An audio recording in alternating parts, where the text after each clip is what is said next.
Welcome back. We continue our focus on pets in 2021 with the expertise of veterinarian Dr. Mike Hutchinson of Animal General in Cranberry Township. Hey, Dr. Mike. Hi.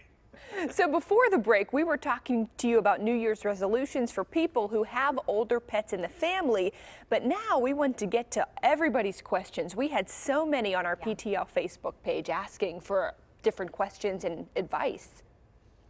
So we want to get right to them, Dr. Mike. We're going to go ahead and start with question number 1. And this comes from our viewer. His name is Brad. He wants to know if there are any tips or tricks to trimming an unwilling dog's nails. What's the verdict, Dr. Mike? You know, sometimes you just need a professional for that. A lot of people have trouble trimming their animals' nails. I mean, the tricks are to not do all 10 nails at the same time or 8 nails, however many nails they have. Sometimes the back legs, they don't have their dew claws, so they have 4 back there. But at any rate, you don't need to do them all at once. Just take the tips off and keep trying. And if you're having trouble, a groomer, professional help is always the key, because some of these dogs just hate to have their nails cut, and so do some cats. All right, Dr. Mike, there is no gentle way to put this, and I know that you will not be embarrassed by this because you are a doctor and a professional, but many viewers wanted to know, why does my dog eat its own poop? Especially the frozen ones in the wintertime. I'm the worst. You shouldn't ask me questions like this. So it is normal behavior, believe it or not. We call it coprophagy. It's gross. None of us want to see our animals do it. There are some really good products out there that will help prevent that. Other than going out and cleaning it up right away and preventing them from eating it, there are things that we can feed them. There's a product called Deter, DETER, that it has capsicum in, which is the hot oil and hot pepper, and it releases itself in the colon. And when it comes out, a lot of dogs, 90% of them, don't like it, which is helpful. So you can try a product like that. Adolph's Meat Tenderizer is another one that makes it very bitter. But the best advice is to clean it up as quickly as they go if you have to.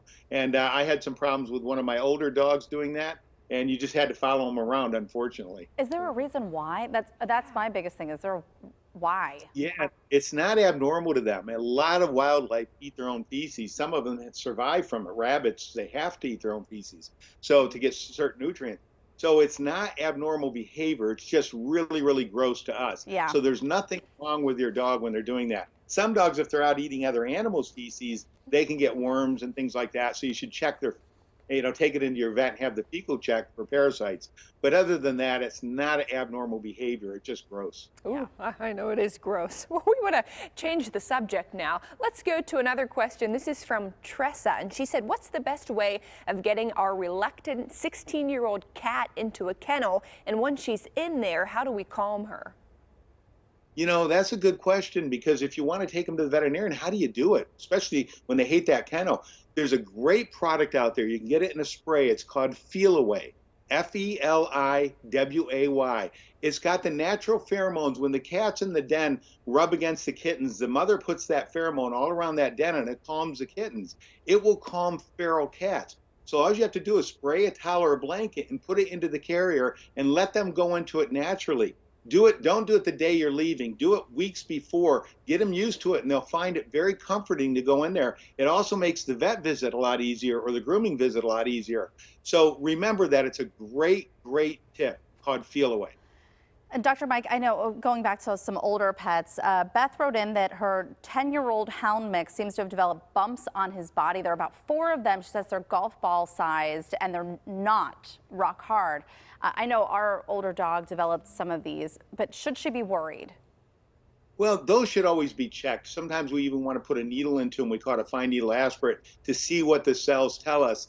But if they're soft and movable, some vets will know that that's a lipoma, a fatty tumor. If they're harder and they're cystic, meaning that they're like a cyst, kind of golf ball size, that may be something different. Sometimes they get inverted hair follicles as they get older, and they get really big.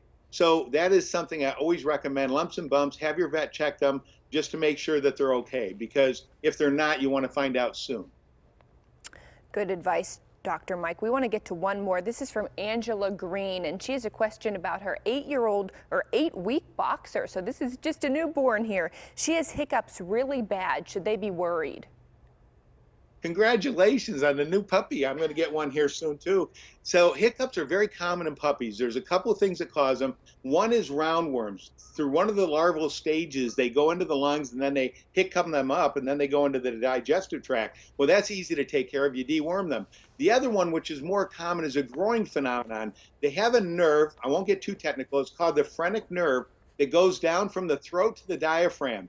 And it causes the hiccups. And as they're growing, it sometimes gets stimulated and they hiccup a lot. Most of the dogs will grow out of that by the time they're 6, 7, 8 months of age. But see your veterinarian, make sure it's that, make sure it's not worms, but it's nothing to worry about. How about that? I know. Always great advice. We learned so much from you, Dr. Mike. Learning about phrenic nerves. Sorry. We really did have dozens of comments, so thank you all for sharing. And Dr. Mike, thanks for taking some of these questions for us. And of course, for more of Dr. Mike's helpful advice for pet owners, you can visit him at his practice at Animal General in Cranberry. You'll also find him on KDKA Radio and his podcast and online. He's everywhere. He's everywhere. You can find him everywhere.